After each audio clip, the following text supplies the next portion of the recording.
Oke pemirsa budiman, kita jumpa lagi di channel Sejarah Poso. Bersama saya Calvin Bubikolu. Di sini kami akan hadir dalam video berikut ini, sebagaimana janji kami di video yang pertama kami, yang berjudul Terbongkar Kebohongan Sejarah Negeri Danau Poso. Maka pemaparan kami hari ini, kami akan memaparkan beberapa hal yang krusial. Dan hampir seabad ini kita tidak memahami apa yang terjadi dalam persejaraan Tanah Poso terhadap negeri Danau Poso itu sendiri. Dalam referensi para peneliti Belanda bahwa negeri Danau Poso terdapat sebuah danau terbesar ketiga di Indonesia. Maka kemudian dalam awal abad 20 tergantikan penamaannya menjadi Danau Poso, yang sebenarnya dalam penamaan para leluhur Pamona Baree sejak abad ke-17 hingga abad ke-19, bahwa nama Danau Poso itu sendiri disebut dengan bahasa Pamona Baree, yaitu Rano Pamona. Ketika diubah dalam bahasa Melayu, maka penamaannya disebut Danau Pamona. Namun apa yang terjadi? Di awal abad ke-21, nama Danau Pamona itu digantikan dengan penamaan Danau Poso. Dari mana asal penamaan Danau Poso itu sendiri?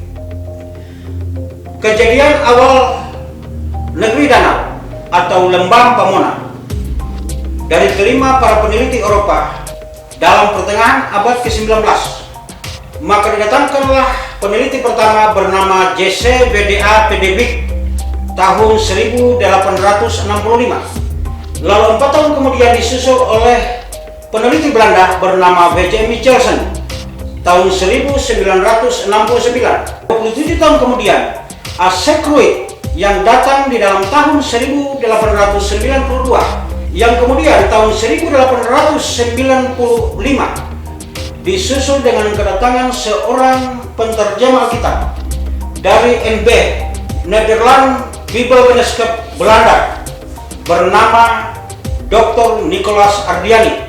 Maka kemudian pemerintah Hindia Belanda mengutus seorang peneliti kelima bernama Render Vaneman dalam tahun 1897, seorang geolog kepala pertambangan Hindia Belanda didatangkan untuk meneliti seluruh kekayaan alam negeri Danau Poso, sekaligus memetakan kerajaan Lubu di wilayah negeri selatan.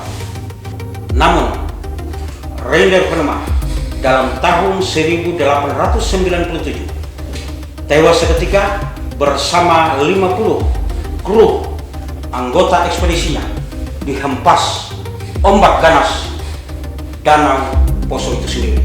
Namun yang tersisa di negeri Danau Poso tentena saat ini dalam sebuah prasasti yang tersimpan baju ekspedisinya, celana, dan sepatu. Akhirnya sebuah gunung di wilayah barat Danau Poso terbentang dari utara ke selatan, dinamakan Gunung Penema. Sepanjang kakinya berjalan meneliti kekayaan pegunungan itu, kemudian namanya disebut dalam nama sebuah gunung itu dinamakan Gunung Penema. Akhir dari semua ini, maka kemudian kedua peneliti yang mendapatkan tempat yang begitu lama berdiam di negeri Tanah Poso, mereka menyimpulkan dalam awal abad ke-20 dalam catatan sebuah buku yang berjudul dalam bahasa Pamona Baree Wabon Tanah, atau dalam bahasa Indonesia Atas Tanah. Di dalam buku itu dikisahkan bahwa awal terjadinya negeri Danau itu sendiri diawali oleh sebuah gelegak api magma yang membakar seluruh pegunungan di daratan lembah Pamona, lalu mengeluarkan lahar api dari dalam tanah, kemudian meninggalkan sebuah kawah besar yang dengan berjalannya waktu, gunung-gunung di sekeliling kawah besar itu yang tidak ikut runtuh bersama gunung-gunung itu, mengalirkan air sungai besar dari wilayah selatannya. Seperti yang kita kenal hari ini, terdapat sungai besar Kudina yang menggandeng seluruh aliran danau kecil seperti Sungai Bono, Sungai Bayura, Sungai Lamusa, Sungai Burere, Sungai Mayawa, Sungai Salukuba, Sungai Tilelawa, dan Sungai Pandayora, Sungai Pendolo, Sungai Tindoli, Sungai Balamba, dan Sungai Boe, termasuk banyak anak-anak sungai lainnya yang memenuhi kawah terbesar itu, sehingga mengalirkan air danau di sebelah utaranya melewati Dongi dan menembusi sebuah gunung besar bernama Gunung Pangkula, atau dalam bahasa Pemona Beree disebut Buyung Pangkula. Akhirnya sebuah kawah besar dipenuhi oleh aliran sungai besar dan kecil menjadi danau atau rano, lalu memunculkan aliran sungai danau yang besar melewati bagian utaranya, ada Dongi di sana, dan kemudian melewati wilayah Balilimbangan, menembusi sebuah gunung besar bernama Gunung Pangkula, atau dalam bahasa Pemona Beree Buyung Pangkula. Ketika air yang besar itu menembusi, membuat terowongan air, membongkar seluruh bebatuan-bebatuan gunung besar itu, dari sanalah berasal nama Poso. Poso dalam bahasa Beree Pemona berarti pecah. Lalu kemudian Danau Poso, bagian terbesarnya disebut Danau Poso. Yang tersisa di sebelah utaranya terdapat anak danau yang disebut danau kecil, yang pada awalnya para leluhur menyebut Pusenggongi, yang oleh Kruit menyebutnya Poloenggongi. Namun hari ini itu pun tersisa, hanya disebut Pusenggongi atau Kompo Dongi.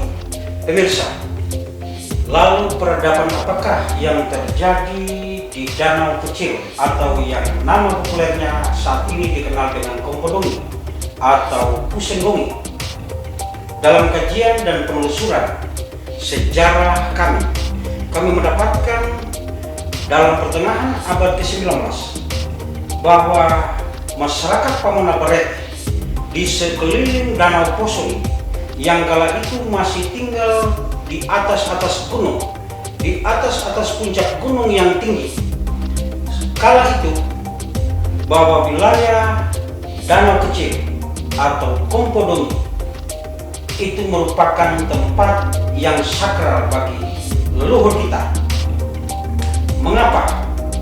Karena di tempat itulah mereka mengambil seluruh lauk pauk yang akan dipakai baik dalam rumah tangga, termasuk dalam kegiatan-kegiatan berkebun di atas gunung yang dengan istilah Pemona Beree mesal. Apa hubungannya dengan kata Kompo Dongi? Karena kala itu masyarakat Pemona Beree sering menyebut dengan Pusenggongi.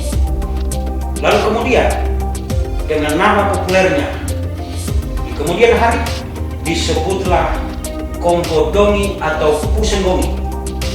Dalam arti inilah para leluhur kita memberikan pernamaan itu berdasarkan karena seluruh leluhur kita memahaminya bahwa di perairan Kompo Dongi itulah, di sanalah didapatkan seluruh kebutuhan lauk pauk bagi masyarakat Pemona Beree, seperti ikan mas, ikan gabus,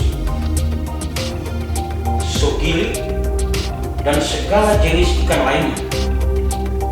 Maka disebutlah di kemudian hari oleh filosofi para leluhur kita zamannya bahwa kompo dongi berasal dari kata kompo, berasal dari kata perut.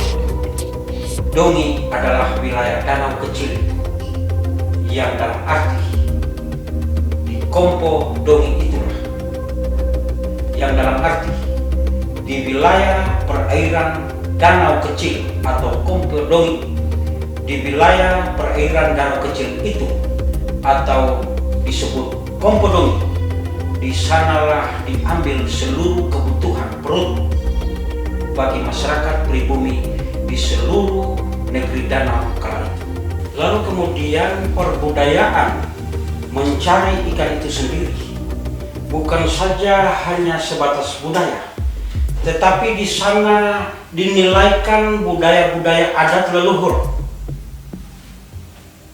Budaya itu sendiri terjadi sejak pertengahan abad ke-17 hingga di akhir abad ke-19. Tetapi juga ada budaya lain, budaya yang dilakukan oleh banyak orang dari berbagai kampung-kampung tua di atas gunung kala itu. Dengan istilah Pamona Beree dikatakan mosango. Mosango ini menjadikan seluruh masyarakat Pamona kala itu sebuah budaya kegotong royongan dikala seluruh kampung-kampung di atas gunung turun dari atas gunung lalu berkumpul di wilayah Kompodong itu atau wilayah perairan danau kecil itu. Di sana terjadi istilah Pamona Beree yang dikatakan dengan bahasa motila reue. Nah, motila reue ini artinya bagi seluruh sekumpulan masyarakat banyak itu, mereka tidak mengedepankan berapa banyak yang mereka dapatkan, tetapi mereka bergembira berapapun hasil per orang yang mereka dapatkan. Itulah inti dari nilai kegotong royongan, nilai budaya adat Pamona Beree. Lalu kemudian adat budaya itu sendiri masih tetap dipertahankan sejak awal abad ke-20 hingga kini, karena itu adalah adat budaya leluhur.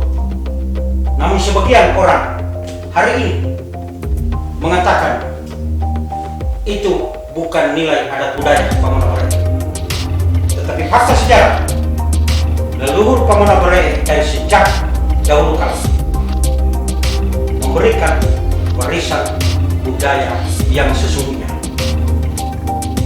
Mosang pemirsa di seluruh negeri Tanah Oso, inilah pemaparan kami. Kita akan dapat melihat simpang siur informasi sejarah di tanah Pamona Beree. Pemaparan kami telah sedikit menjawab sesuai penelitian sejarah yang kami lakukan, dan biarkan sejarah itu menjawab. Lalu sampai hari ini peradaban sejarah budaya adat leluhur Pamona Beree di seluruh negeri Tanah Oso masih dilangsungkan. Itu berarti seluruh masyarakat Pamona Beree masih menghargai adat budaya leluhur yang masih tersimpan hari ini. Akhirnya saya Calvin Bobby Kolu mengedukasi kajian sejarah yang kami lakukan selama 3 tahun agar seluruh masyarakat Tanah Pamona Beree, terkhusus bagi generasi penerus Tanah Oso, kaum milenial, memahami dan mencintai peradaban sejarah budaya adatnya dan menjunjung tinggi nilai-nilai peradaban budaya adat Pamona Beree Poso. Seperti kata para founding father, mengingat sejarah adalah menata masa depan. Salam Sintowo Maroso. Maroso